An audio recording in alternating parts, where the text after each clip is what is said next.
So what happens to a dog when they hear sound is something that makes them fearful. It triggers a fearful response, which sends them into flight, a backwards motion to move away. The treadmill teaches a dog's body and mind to move forward. So we have a how to teach a dog treadmill video that you can check out on YouTube. And once you've got to the point where your dog is good on a treadmill, now what you can do is bring a speaker over to the treadmill. And on my phone here, I have a soundscape of thunder set to this, right? So first I'm going to start the treadmill here. Nico, you ready? Here we go.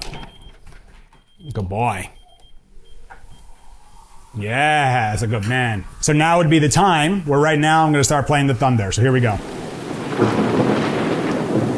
Nico is a guy who we've obviously been desensitized to thunder and things, but what would likely happen here is the dog would be a little bit, what is that noise? I would keep the volume pretty low.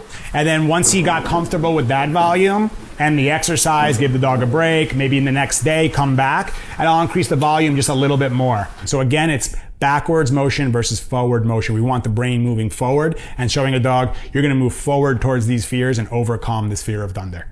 So love you guys, see you in the next one.